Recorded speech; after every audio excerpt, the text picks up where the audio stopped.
I just say, like, learn to love yourself and know who you are as a person, that anything that people say doesn't hurt you because you know the truth about yourself. And I think that was my biggest growth area, was knowing that and understanding that and being okay that people are going to say what they want to say. I can't control that. I can't control anything that people say. I can't control what people post on my social media. I can't control anything. All I can control is what I feel, what I think, and how I act in a day-to-day. And if I believe that I'm being the best version of myself, then I can't let that affect me. Hi, everyone. My name is Dr. Matthew Chow. I'm a physician and specialist in mental health, and I'm Chief Mental Health Officer at TELUS Health. I have the absolute privilege of interviewing Jordyn Huitema today. She is a Canadian gold medalist and all-around awesome human being. She went pro at a very young age, and even moved to Paris at the age of 17. What's it like to be back here in Vancouver today for you? Yeah, it definitely feels like home, a little home away from home. I think I grew up in Chilliwack, but moved out here quite young. And so this kind of was my teenage years growing up in high school with all my friends. So it's nice to be back. Definitely feels comforting, feels like home. And you mentioned earlier that you actually moved away from home like very, very young, like as a young teenager. What was that like?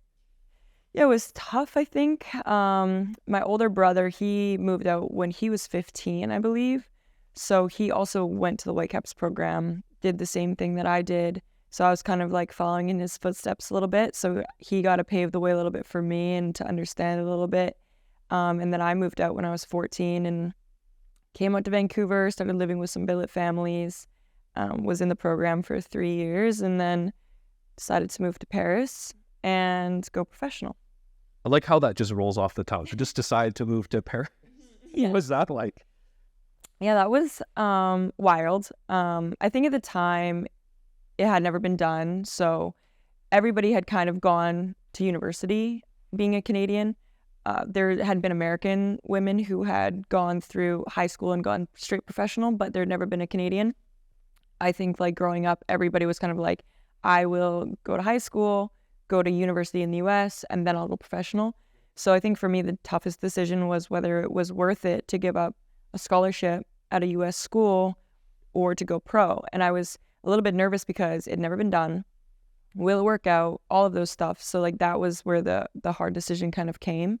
And then when I felt like it was the right decision, then it was just like all guns blazing. I actually was taking courses in high school. I took a grade 12 course in grade 11. I was trying to like get my credits done quickly. And I took like a class at lunch. So I like gave up my lunchtime and took class at lunch so that I could get my credits. And I graduated early. So I graduated in January. So I was 17 and I moved out to Paris in January. So I missed graduation. I missed prom. Didn't do any of it. Graduated early and went to Paris and stayed there for 4 years and then moved back after I was done there. That's incredible. Mm-hmm. So, I mean, this is going to be about mental health, Mm-hmm. but like, what was all of that like? Moving away from home, like being a trailblazer. I think that's an accurate word to describe you and what you did there, because you were the first to do that, and then moving to a foreign country for a number of years. Yeah, it was hard. It was definitely one of the hardest things I've done. Moving to France was tough. No one spoke English really, and foreign country. So I found out actually when I got there that you had to be 18. If you're a foreigner, you have to be 18 to rent an apartment. So I couldn't rent an apartment for 7 months or 6 months. And so I had to live in a hotel room for 6 months. So that was tough because I'm eating out of a mini fridge and I have no car and my teammates have to pick me up and I can't get anywhere in the day-to-day life. That walking distance isn't really there. I'm not in Paris. We're in like the outskirts of Paris. So that was tough. Being away from home, I think the hardest parts of those was when I was like younger, when I was like 14, 15. I think those were the harder moments. But I got to go back every weekend usually. We trained Monday through Friday, and then we had Saturday, Sunday off. And so my dad would come drive out and grab me on Fridays and then drive me back either Monday morning at like 4 a.m. because we had morning lift at 6 a.m. and it's about an hour and a half away. So we'd wake up at 4 and start driving. if I wanted like an extra little night, or I'd leave Sunday night back home. But that helped the transition for sure. But there was definitely nights where I missed them a little bit. And then when I got to Paris, there was definitely some times where all you have is Christmas and a little bit of summer, but usually summer is taken up with like major tournaments, whether it's like qualifiers or World Cups. So I didn't get to see them too much. So there was definitely moments that was hard. It was sad. I think the saddest part is like when you get sick. I don't even know why, but it's just like when you get sick and like you have a runny nose and you can't get out of bed, but then your mom's not there to make you soup and you like are laying in bed just ill, and now you don't eat all day because you have no energy to make yourself food. And you're 17, you're like, well, I've never had this before. I've never experienced not having anybody here. I think that was kind of like the first moments where I was like, whoa, I'm really far from my family. Or like you have to give them like a couple weeks warning in order, like if you're like, I need you, they're like, okay, we can get out in 5 days. So it's like, okay, but I need you now, like here in person. So I think that, and I'm very close with my parents. So like growing up, that was like my support system. And I was just like, I need you guys here now. And they'd make some like last minute trips to Paris, but like that's like an 11-hour flight. So it's not like the easiest commute. But yeah, there's hard moments, got through it, definitely had a good support system at the time. And now I'm back close to home, which is nice. That's like a part of why I came back to the NWSL, was to be closer to home, closer to family, closer to friends. And yeah. And you're here like for some pretty exciting stuff, on Friday, playing on the weekend there, and then on Tuesday, of course. Yeah, some big games with the team and a send-off for obviously Sink, like Christine Sinclair and Sophie Schmidt. So it's going to be a big final game for them. It's going to be quite emotional. A lot going on behind the scenes with the team right now. So it's definitely exciting. Got a good result the first game. Looking to get another one this coming game in Vancouver. So yeah. Amazing. Well, good luck. Thank you. So let's chat about mental health. What does mental health mean to you? For me, it's just the well-being of the mind, and just making sure that for me as an athlete, it's knowing that physically and mentally I'm where I need to be. And I think that there's an importance physically that's put on athletes of like making sure that we're maintaining ourselves to be the best we can be and looking for our 1% physically. And sometimes I feel like the mental side of it can get lost. And I feel like recently, I think there's been a push for mental health, and it's been amplified to kind of take your time to put focus on your mental health, put focus on yourself, and that just will lead to a better version of you physically and on the field. So that's kind of what it means to me. What do you think's behind that drive, that push to recognize mental health a bit more than before? I feel like it's an awareness piece. I think it's a little bit of vulnerability. I think like people are becoming more open to having conversations like this, being more vulnerable online, socially, that people can see and say that experiences they're going through isn't something that they're alone with. And I think that seeing people like athletes or people they watch day in and day out relating to them and saying, hey, I'm going through similar things as them, makes them feel like they can speak more openly about it and reach out for more help if they need it. Absolutely.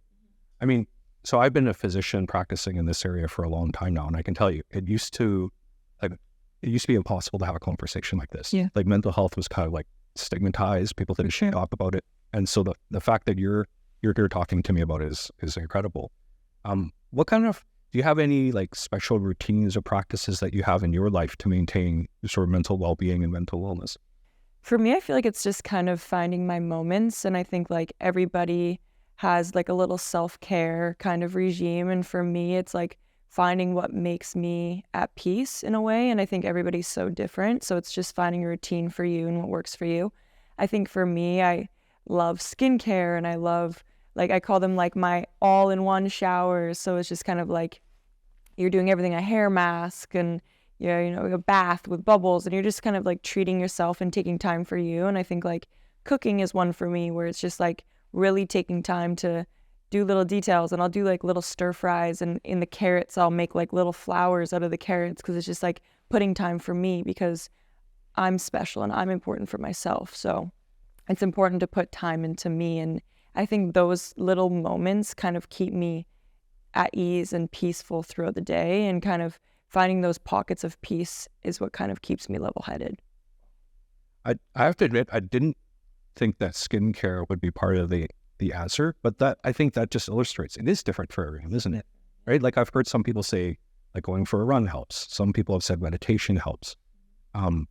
I've heard cooking before as well. Like there's an artistry to that. So that's part of your, like how you maintain your mental health as well as Yeah. And for me too, shopping. I really love shopping. And I think like shopping alone is big for me. Like retail therapy is real nice.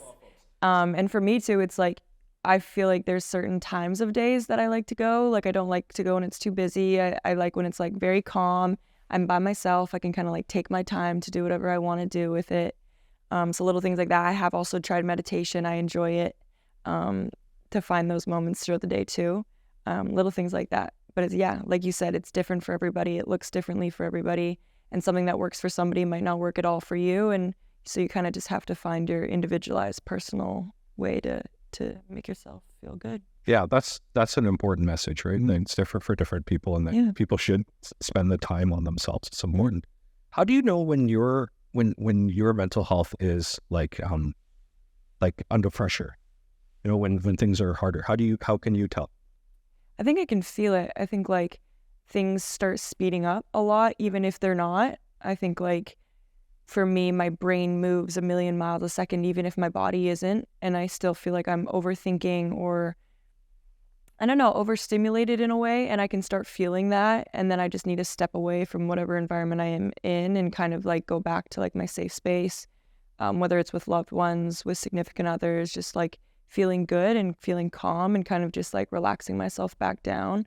I think that's kind of like the moments that I start feeling it. And those are kind of, for me, the kind of like warning signs of like things could progress and start getting worse. So once I feel those moments, then I'll start to like kind of retreat and kind of recognize them, acknowledge them and accept them, and then do things to counterbalance those and then work towards them. And then so it doesn't elevate from there.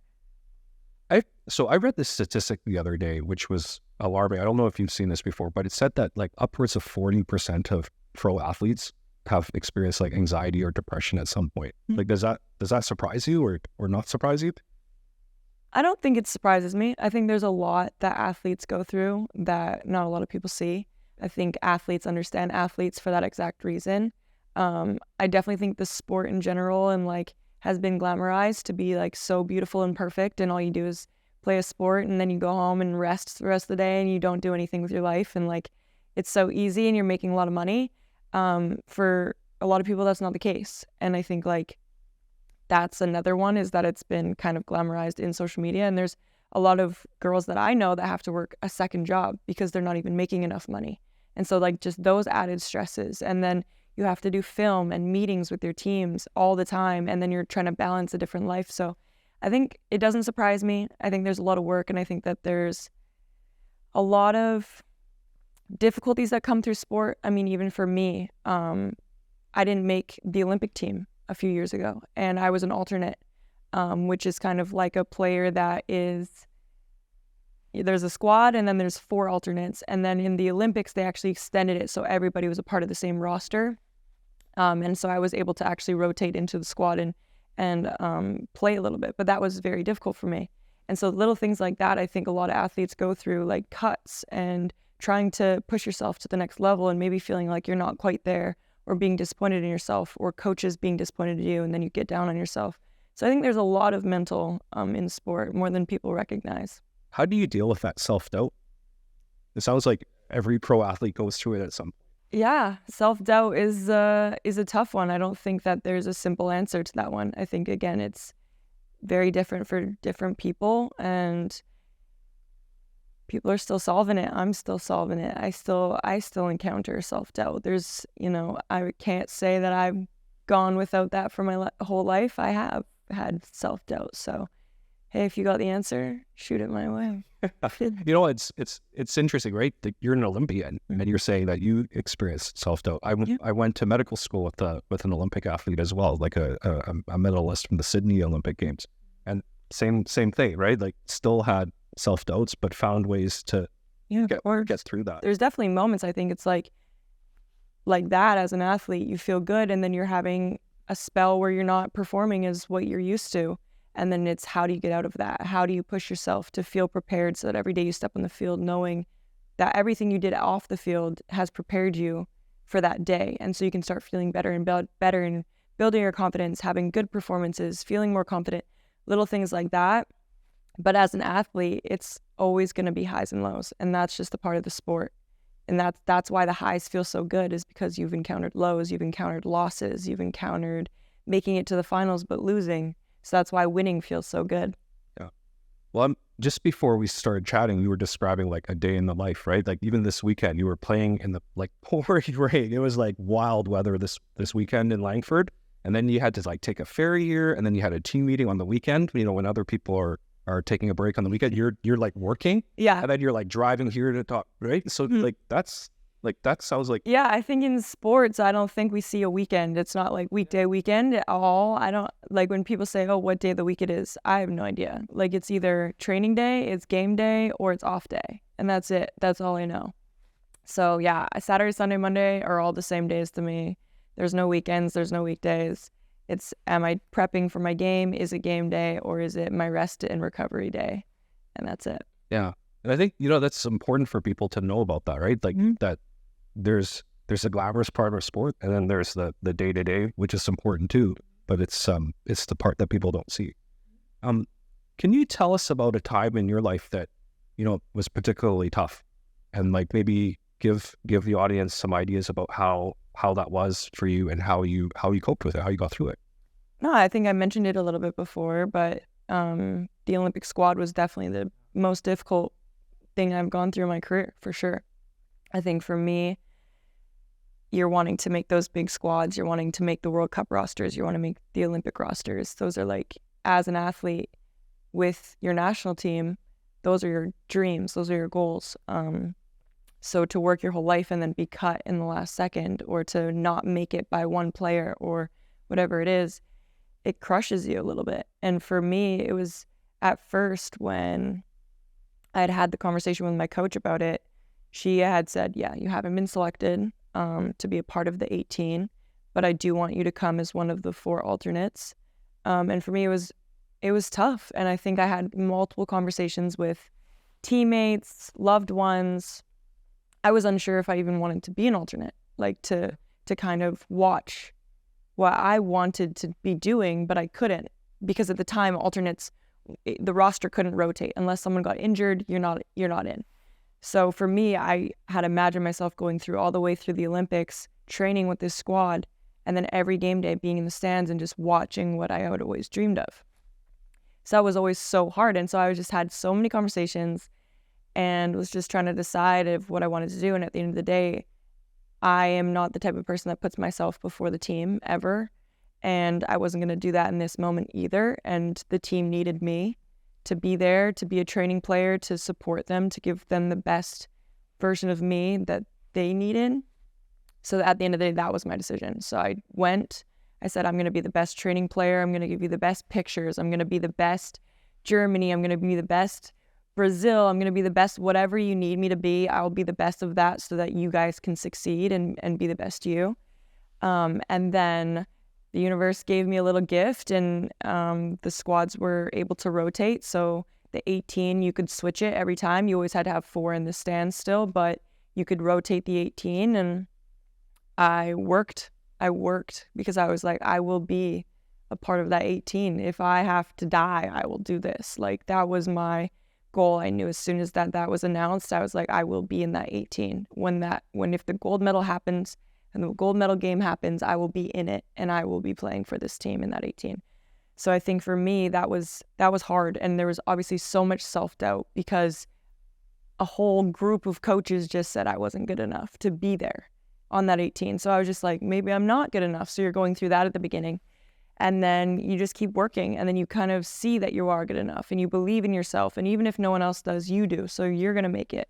So I think for me, that's where I was at in that point. And the first game of the tournament didn't make the 18. I was in the stands. I think second game, I was also in the stands. And then the third game, I made it into the 18. And then from there, I never left. So group stage, quarterfinals, semifinals, finals, I stayed in the squad. I was never going to give that spot back up. And yeah, and then I was able to play in the gold medal match and be a part of that with the team. And it was a wild experience that I'm very, very grateful for now. I grew a lot through it, but it was definitely the hardest thing I've been through in my career for sure. Do you remember any particularly powerful advice that you heard during that tough time? Because you mentioned you talked to a lot of different people. Do you remember something that stands out in your mind? Honestly, one of the people I called was Christine, and she was my first call. Like I don't even know if I had told my family before I told her, because obviously the team squad had come out to the team very quickly, and people were realizing that I wasn't on it. So her and I are quite close, and we've had lots of conversations, and like obviously she took me under her wing growing up, and being in the same position, and I've looked up to her my whole life. So she was like one of my first calls, and I just remember bawling with her on the phone. Like I was just crying. And she was that was kind of the conversation of like the team. It was just, it wasn't about me. It wasn't about the situation. It was about the team and what they needed, and proving myself, even if I wasn't going to make it back in the squad, but proving myself that I should have been there, even if I couldn't rotate in. So had the rules not even changed, it's showing day in and day out that I deserved to be there, even if I couldn't be. And I think like that conversation was kind of the moment where I was like, I'm going. First of all, I'm going to make the decision to go as an alternate. And then from there, that's when the rules changed. But that conversation was definitely a turning point for me, because I was very unsure whether to go or not. And it was definitely a good decision. So I'm grateful that I was able to reach out, have conversations, and not, like, I think on the phone call with my coach, she kind of had said, do you want to be an alternate? Like, do you accept it? And I said, I need time to process, and I need time to think. And I'm very glad that I didn't just rashly say like no or yes or whatever it was. Like I really took time for myself to like sit back, understand what's being asked of me. What does the role entail? Can I do it? Is somebody else going to be better at it than me? Is there a better alternate? Is there going to be somebody who impacts the team in a more substantial way than I can? So it was like all of those things I needed to have conversations. And then after doing all that, I felt good with my answer. And I felt like I could give myself 100% to the team, knowing what I knew after taking my time. Mm-hmm. That's an incredible story. And it's such a powerful message too, about like in a moment when you were like probably pretty vulnerable, that you had the maturity and the foresight to like take a step back, to get advice from it was only 20, I think, at the time. Which is like even more incredible, right? And you mentioned like you feel like you've experienced a lot of personal growth since that time as well, right? Yeah. Let's talk about social media for a second. So I've heard you have a bit of a social media presence. Maybe that's an understatement. How do you balance like obviously the very positive aspects of it, right? Versus, sometimes some of the negative aspects, especially for girls and women. Like it is a tough crowd out there, and not very fair. If I might be honest, as someone who's a father of a 10-year-old, daughter. But yeah, do you have any thoughts or comments? Yeah, I've definitely got a love-hate with social media, I think. Yeah, a love-hate relationship with social media. I think that it connects people in such a beautiful way, but it also gives people the ability to say things that they wouldn't if they were right at your face. And I think like that's the tough thing about social media, is that people are able to hide behind screens and say things that are hurtful or offensive that standing at your face they would never say to you. No way. So it's just like, I think that's where the internet has flaws. That's where the internet is hard. I think for the younger generation, keeping them away from the internet as long as they possibly can, or social media. I mean, I didn't have Instagram until I was like 13, 14. And like now people are like 8 and they have Instagram. So it's definitely a different age. For me, I want to keep my kids as far away from social media as long as I possibly can. But it's also has a positive side. That's why it was created. That's why it's been molded. And that's why I love my fans. I love all of them so much. And the way they support me is, some of the support I get on social media is insane. Like it literally, they feel like my friends in a way, and I've never met them. But then the other side is definitely difficult. And for me, I think over the years, the hate has grown for sure. I think as you're accumulating more followers, there's going to be people who dislike you, and there's going to be people who want to see you fail, or they love to see you fail, and then they thrive on it and they love it. So I think that's definitely grown for me over the years, and it's been really tough. And I think for me personally, I've tried to ignore it or stay off of it or post what I need to share, interact with the people who are positively commenting or pushing positivity. I'll interact with that. But as far as negativity and rude comments and things like that, I honestly just tried to avoid them, not look at them, don't read too much into them. Because at the end of the day, like, the truth of my story, the truth of who I am as a person, I know it. My family knows it. My loved ones know it. And so for me, my circle knows who I am, and that's what matters to me. And I think what makes it hard for certain people is that when they start feeding too much into what other people feel about them, when they don't even know who they are. But then they start believing people like, oh yeah, maybe I am that, but they don't even know you.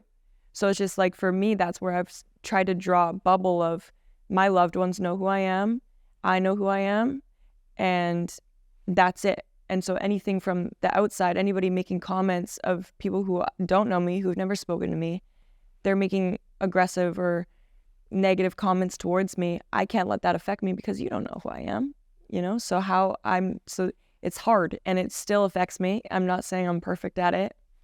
But that's what I've been trying to grow with doing. Yeah.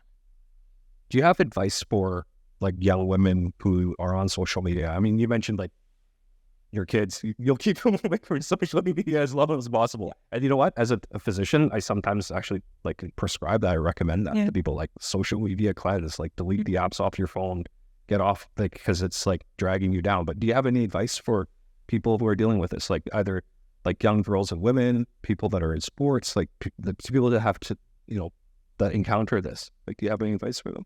Yeah, I mean, like, I think the only thing you can do is kind of escape from it. And I think like detaching from your phone, leaving it at home for a while and going for a walk with your friend or whatever it is. It's just like your life isn't your phone. And I feel like sometimes our screen time can be like 8-9 hours in a day. And I think like we get very like isolated on the four walls of our phone. And I think there's so much of a world out there. Look bigger than that. And I just say, like, learn to love yourself and know who you are as a person, that anything that people say doesn't hurt you because you know the truth about yourself. And I think that was my biggest growth area, was knowing that and understanding that and being okay that people are going to say what they want to say. I can't control that. I can't control anything that people say. I can't control what people post on my social media. I can't control anything. All I can control is what I feel, what I think, and how I act in a day-to-day. And if I believe that I'm being the best version of myself, then I can't let that affect me. Well, I can tell you, you exude wisdom and confidence and like a really positive self-image of yourself. That's what I feel from you right now, like, which I can tell has also been built up over time and with like some hard knocks. There's been some tough stages for sure. And I think it's like outside of social media, it's just life. And I think that life will teach you a lot of stuff, and life will put you through some hard things that you'll learn a lot from. And that will just make you grow in day-to-day life with social media, with anything. As a human being, you'll just continue to grow. Do you think we do enough to support people's mental health these days? Like, given that there is like kind of more awareness and people are talking about it more? The general public, I don't know. I feel like there's access to it. I think for athletes, I think it's becoming more available as well. I think there's still like a hesitancy of, do I go? Do I need to share it? Am I fine? Like it's kind of like I haven't talked to somebody before and I'm doing all right. So do I need it? And I think at the end of the day, everybody needs it. Like if you want to talk to somebody about your life in general, I think everybody goes through hard moments, whether it's something little or something big. Even something little to somebody could be something big. So it's just like, don't ever underestimate something you're going through. And even something that you think is minute might need to be talked about. And having somebody to just bank your thoughts off of is great. And somebody who's not involved in the picture, somebody who isn't a relative or isn't a friend, who is in your close circle, somebody who just will will try to help you be the best version of you, but doesn't impact your actual circle to have an opinion on you is really nice. And I think like, yeah, if you have the ability to talk to somebody, I think that it is helpful for everybody.